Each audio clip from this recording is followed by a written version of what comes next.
Welcome to the Heroic Investing Show. As first responders, we risk our lives every day. Our financial security is under attack. Our pensions are in a state of emergency. A single on-duty incident can alter or erase our earning potential instantly and forever. We are the heroes of society. We are self-reliant and we need to take care of our own financial future. The Heroic Investing Show is our toolkit of business and investing tactics on our mission to financial freedom. To our American listeners, but really to everybody around the world who believes in freedom, liberty, actually I'll say it better, life, liberty, and the pursuit of happiness, I want to wish you all a very happy Memorial Day, and I will get to more on that in a bit. But first, I want to start with some messages, some listener questions, some listener comments, and we haven't gotten to some of these in a while, so apologies for them being late, but they are still so appropriate and so relevant, and I just want to share some of those with you. Some of them you'll actually hear from the listeners. Well, at least the first one I will read because this is in text form. And this one came to our investment counselor, Sarah. You've heard her on the show before. The message says, "Hi, Sarah. My name is Jude Moore. I am 16 years old and a sophomore in high school. I have listened to Jason Hartman since I was a young child. I have been working for the last 2 years and sometimes up to 3 jobs and a side hustle as well." Boy, Jude, you remind me of myself when I was your age. I really got to hand it to you. That's awesome. I worked, and before I could work legally and they wouldn't let me work, I just started my own little business in school. So I just love this message. So thank you for sending it to us. Done that as well as a side hustle. I have all A's and B's and play 2 sports at my high school. I have good friends, and in my free time, I watch videos on investing. Wow, that is awesome. I love it. This is great. I don't play video games, and I didn't have my first phone until 9th grade. I'm the oldest of 7 kids. Wow. Well, Jude, you are the leader of those 7 kids. This is just a great message. With my parents' approval and permission, I am writing to see if you would be kind enough to pass this note on to Mr. Hartman. I have earned and saved almost $20,000. Folks, remember, this is a 16-year-old. Jude, hats off to you. That's just totally awesome. So you've earned and saved almost $20,000. I feel I'm ready to start with my first investment in a property. I am hoping to go to real estate school as soon as possible. I was wondering if Mr. Hartman has any ideas as to where I can invest my $20,000 into real estate. Thank you, Jude Moore. So, Jude, first off, I just want to say congratulations. You are doing awesome things. And Jude, if you don't get off track and you keep going, you will be so far ahead by the time you are just 26 years old. The compounding effect. Remember, Einstein called compound interest the 8th wonder of the world. And that doesn't mean interest in a bank account necessarily. It means compound return on investment. So if you buy your first property now you'll have to do it with your parents' help because there's financing and so forth, and you got to be of legal age, which is 18, of course, and we all know this. But, I just commend you. Whatever you decide to do, don't blow it. There will be temptations. Trust me, you will see your friends, and you've already seen your friends living for the moment, living for the day, taking instant gratification over long-term growth and long-term success. So we can certainly help you. We're honored that you reached out to us, and I just want to say congratulations. This is really just awesome. I discovered real estate investing when I was 16 years old. You've probably heard the story, but I saw an infomercial for a guru. I went out and got his book. I read 3 chapters, put it down. I was busy being a kid and doing high school, but I was interested. And my mom picked up the book, and she read the whole thing, and then read a few other books, and then started going to seminars and conferences. A couple years later, she said there was one coming up in Anaheim, California by Disneyland, and why don't I go? So I got 9 of my buddies from high school to go. They were all there the first night, Friday evening. I remember the speaker, Hal Morris, who I later met at a Mariners Church men's retreat years later. And I actually played an audio where I was talking about him. I played it for him. And it's just amazing how this stuff comes back around. You know, it's a wonderful thing. He was talking about points, and I didn't know what points were. Loan points.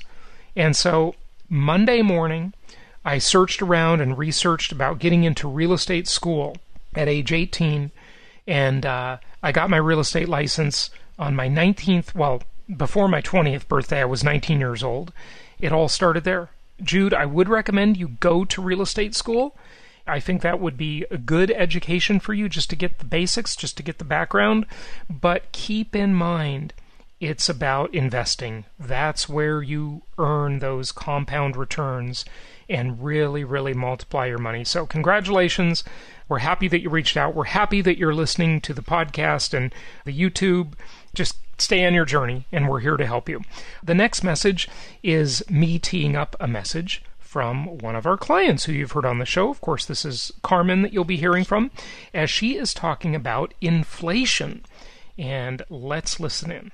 Over the years, I've talked a lot on the show about the hidden inflationary pressures in the system, in the economy, in the supply chain, and whether they be artificially low-priced sharing economy services like Uber, or artificially low interest rates, as we all know about that.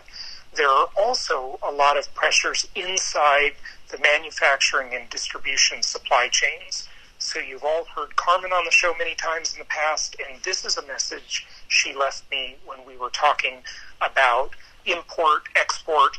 We have this huge imbalance, as we all know, between the U.S. and China, where China is bringing a lot of stuff in, or the U.S. is bringing stuff in from China, whichever way you want to look at it. And then we are shipping back either empty containers or containers of low-value products like soybeans. So it's just a very imbalanced system. Trump was very much trying to correct this. But here's an interesting message when you look at the container shipping cost.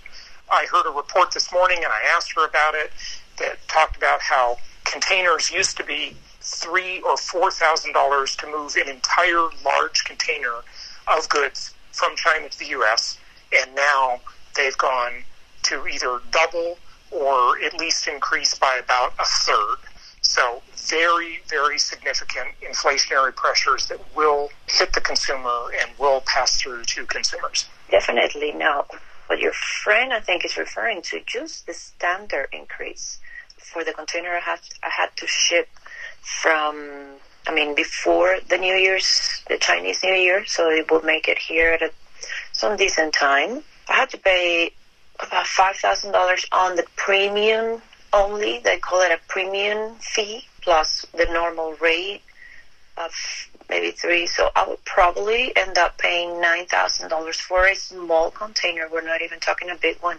This is a small container. So this is not going back. This is not changing. We're not going to be paying the premiums because the Chinese New Year is over, but the trend and all indications are showing that prices are not going to go back. We're going to see major impact on pricing, inflation, just based on that. Even if the cost of production doesn't increase per se, or the materials, moving things to different countries is just extremely expensive. The ports are pretty much collapsing. There's boats parked, or floating. I know about the LA port, but this is happening across the border, I think. Including Europe, everywhere. These ships are just waiting there to be allowed to come to port, so they're waiting there for days. Okay, so you've heard about that problem. I don't want to get in too deep to that. But the inflationary pressures in the system are all around us. What I meant by the sharing economy, just to clarify that and expand on that a little bit, is, you've got a dysfunctional company like Uber. that has underpriced the market to intentionally drive taxis out of business, and they've succeeded to a large degree in driving the competition out of business by underpricing their services, because they are, like so many tech companies, dysfunctionally overfunded by venture capitalists and then later public offerings and all the investors. They just overfund these tech companies. So they run dysfunctional businesses and they operate with huge burn rates. Then they take out their competitors, and then later they raise prices, and we all get burned. It's a scam, but it's the way it is. It's the way the world works, unfortunately. So just understand that there is all sorts of hidden inflation all around us throughout the system. Here's another message. Hey, Jason, I just wanted to share some information with you and our listeners. We've been hearing quite a bit about loan forbearance during this pandemic. You know, a lot of clients started their forbearance program, but then you never really hear what happens for a while. So I was just talking to a client who went into forbearance for 6 months, a total of $15,000.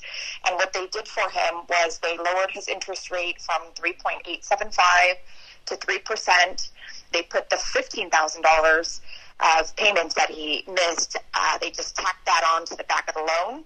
And I asked him if, there was any impact on his credit score, and he said no. So I thought that was a pretty good deal. Just wanted to share. Thanks. And here is another message from Sarah. Hey, Jason, it's your favorite investment therapist, Sarah. And I just wanted to share with you and the listeners that Matt and I just closed on 2 more cash-out refinances on our Memphis properties. The interest rate we locked in last month was 2.875. Wow. Which is our lowest interest rate ever on any properties we've ever owned, so it's pretty incredible. And basically, we purchased these 2 properties in 2016 and pulled out about the exact amount that we put in for down payment on each property. And our payments only went up, maybe $50 a month or so. And then, of course, we've had some rent increases over the years. So we're basically getting the same amount of cash flow on those properties and got all our down payment money out. So I would call those infinite return properties, and we're just really excited about it. So thanks for all your help and guidance. And I just want to encourage any clients that have equity in their properties and are looking to grow their portfolios to reach out, and we can definitely help them apply the same strategy. Thanks. Sarah, that is fantastic. As I always say, income property is the most historically proven asset class in the world, and one of the major reasons is that you can constantly renegotiate the deal for as long as you own it by refinancing, by improving the property, by increasing the rent, changing the tenant, changing the deal. There's just so many opportunities to be creative there. Doing a lease option, there's just a million different ways to do it. And then you're already exercising the refi till you die plan for those infinite returns early. So that's just wonderful. Congratulations.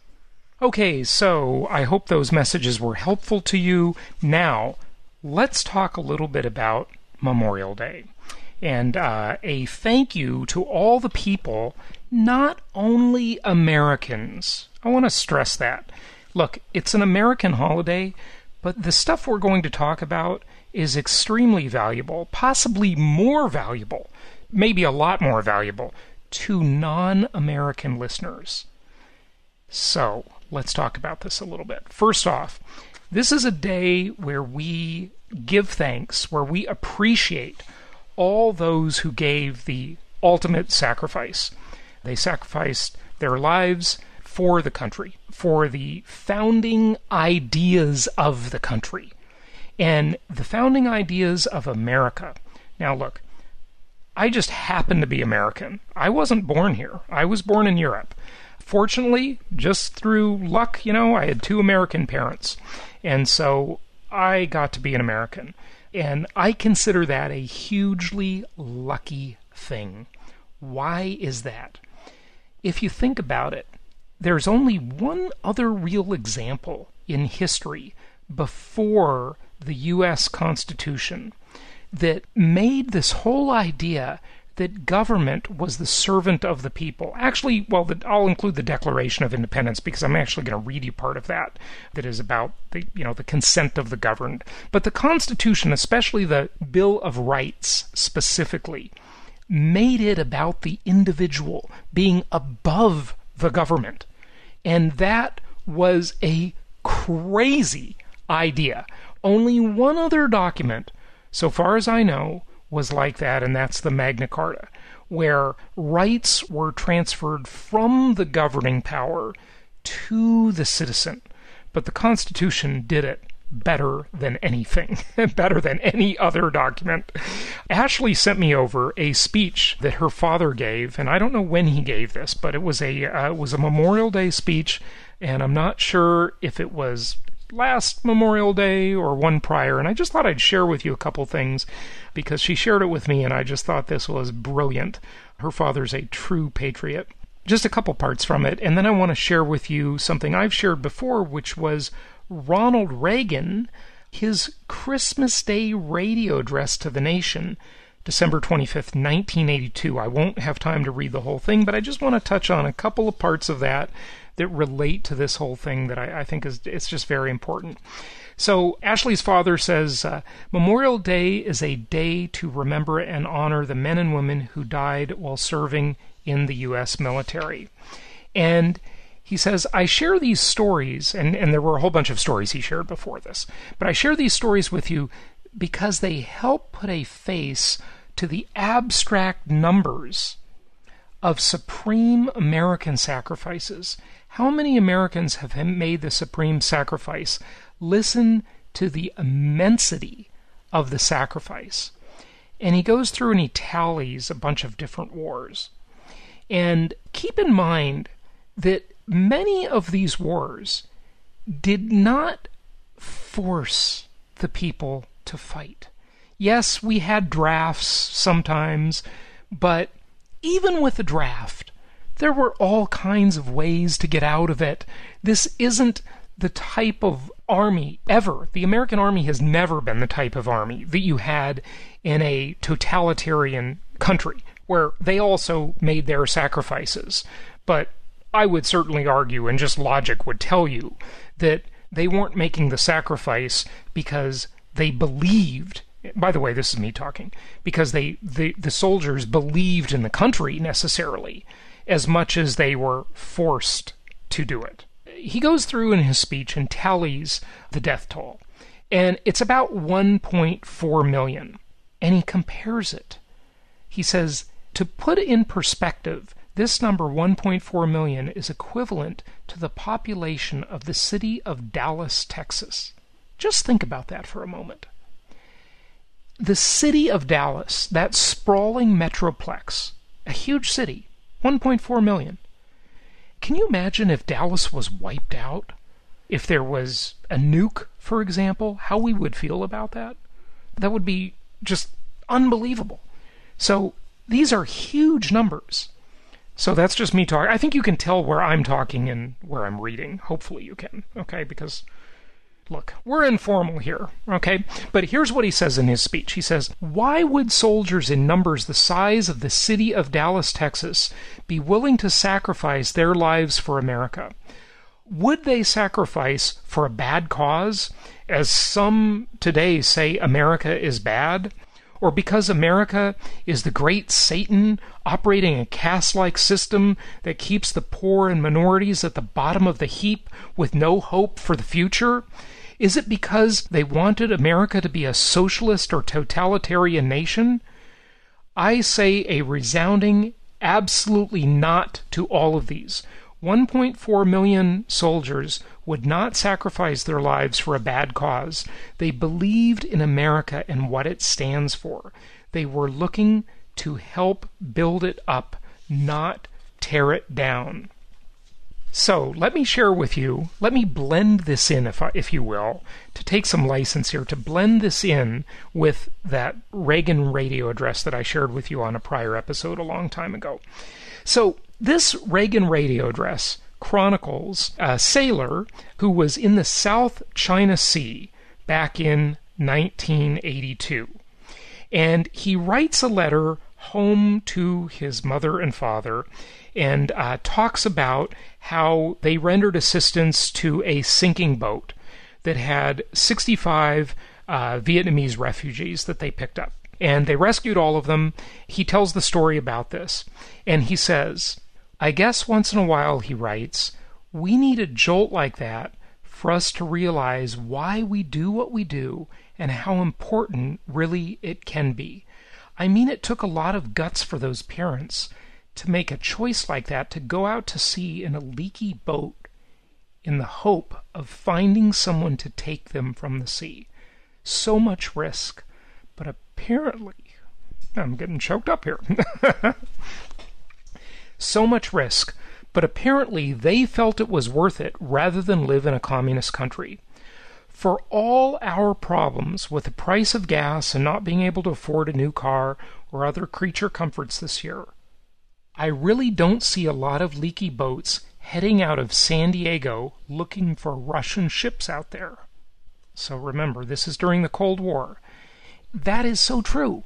And can you believe the type of culture we have come to in this country today, where we have an entire generation almost that has been brainwashed into believing all these evil things about America?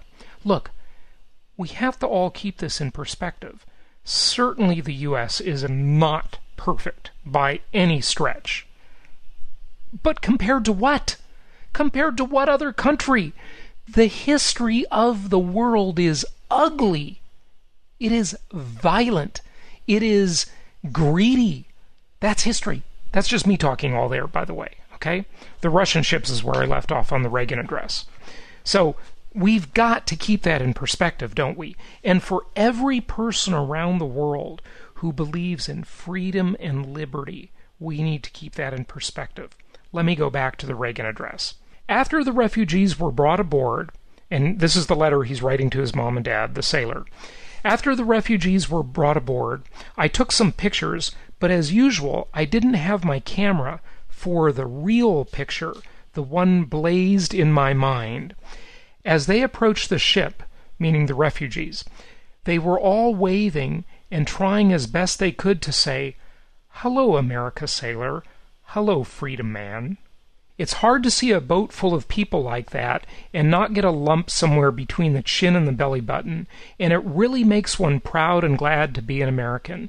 People were waving and shouting and choking down lumps and trying not to let the other brave men see their wet eyes. A lieutenant next to me said, "Yeah, I guess it's payday in more ways than one. We got paid today, and I guess no one could say it better than that."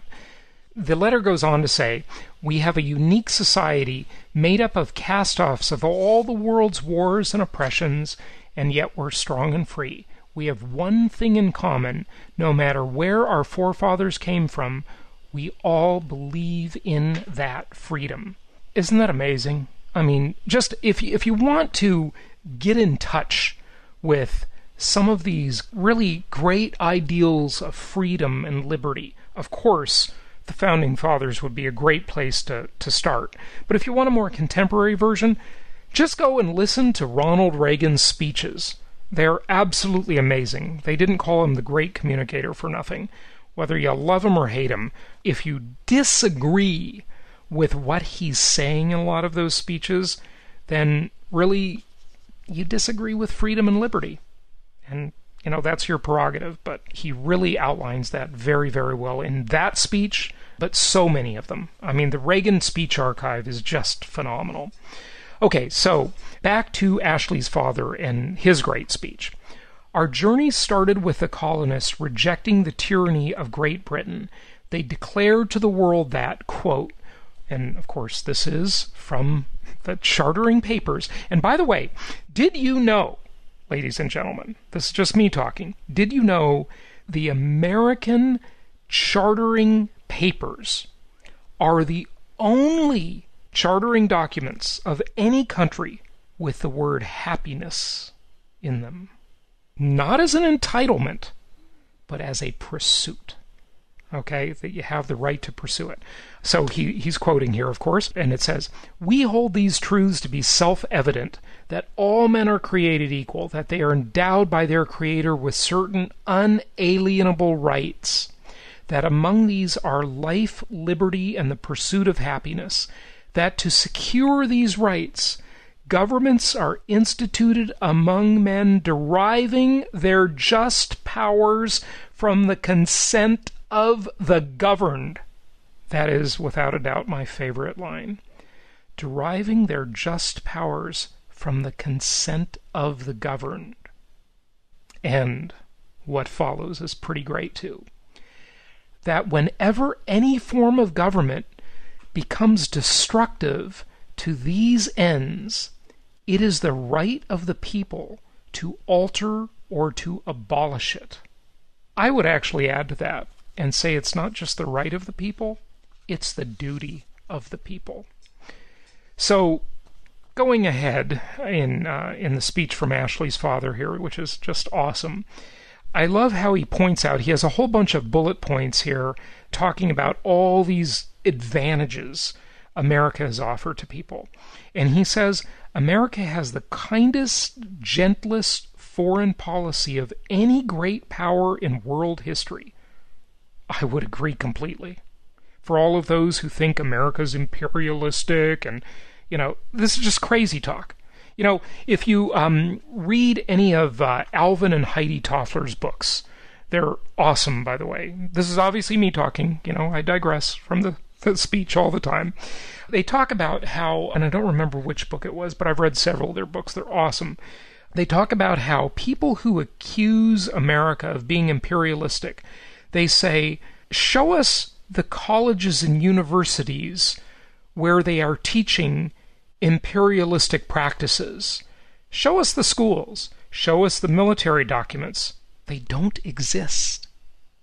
Because America is, for a superpower, the most non-imperialistic country. I mean, compared to what it could be doing. It's truly amazing. So he says, America has the kindest, gentlest foreign policy of any great power in world history. Twice in the 20th century, the United States saved the world. First, from the Nazi threat, then from Soviet totalitarianism. After destroying Germany and Japan in World War II, America proceeded to rebuild both nations, and today we are close allies. This is me talking. Just think about that.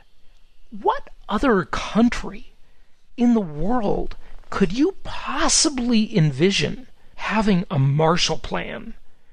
I mean, just study the Marshall Plan. That has got to be the most amazing world-saving plan ever.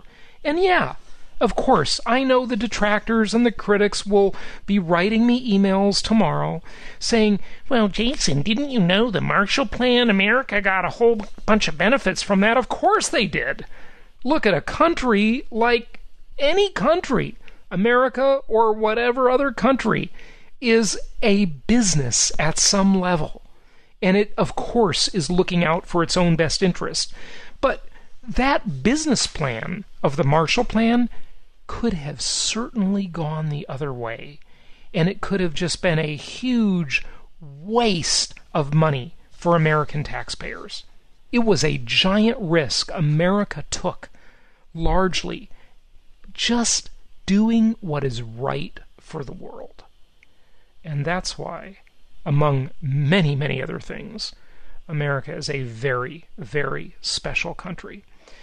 And it's interesting, as I've traveled to 87 countries around the world, and I've had so many conversations with so many people in so many countries about these things, even tends to be the young ones who have been largely brainwashed by leftist ideologies and the Frankfurt School and all of that spreading around the world, that whole doctrine of the Frankfurt School. Look it up. I don't have time to talk about it today. They see it. They know. Even if they're spouting off a bunch of these crazy ideas and protesting about nothing, at the end of the day, they hopefully know the truth. That the world would not be the world it is today, in a good way, without America having saved it from so many tyrants and just terrible, oppressive ideas. I mean, when the Soviet Union really caught hold, do you know what Russia and the rest of the Soviet Union really became? It became the world's biggest forced labor camp. I mean, just study the history. Like, go on YouTube and watch the original videos. Watch old movies. Read old books. Listen to old music. And look at old video. You know, I love it. David Hoffman is one. He has a great YouTube channel. He's a filmmaker, and he just puts up all of these unedited old films and videos of, you know, what baby boomers thought when they were teenagers, you know, with a microphone put in front of them. Just regular people out there. And it's just amazing to hear what they thought. And just to gain perspective from history. History gives you so much perspective. There are videos out there that I found of going to a grocery store in Soviet bloc countries in the 70s, what it was like. And just compare that to what it was like going to an American grocery store in the 70s. There is no contest. There's just no contest. So what we in the Western world, not just in the U.S., take for granted has really been completely unavailable to the vast majority of the human race until just recently, and largely because of American sacrifices. So, thanks to all who served, thanks to all the allied countries and soldiers who served, and thanks to all of you for listening. Happy Memorial Day. Thank you so much for listening. Please be sure to subscribe so that you don't miss any episodes. Be sure to check out the show's specific website and our general website, hartmanmedia.com, for appropriate disclaimers and terms of service. Remember that guest opinions are their own, and if you require specific legal or tax advice or advice in any other specialized area, please consult an appropriate professional. And we also very much appreciate you reviewing the show. Please go to iTunes or Stitcher Radio or whatever platform you're using and write a review for the show. We would very much appreciate that. And be sure to make it official and subscribe so you do not miss any episodes. We look forward to seeing you on the next episode.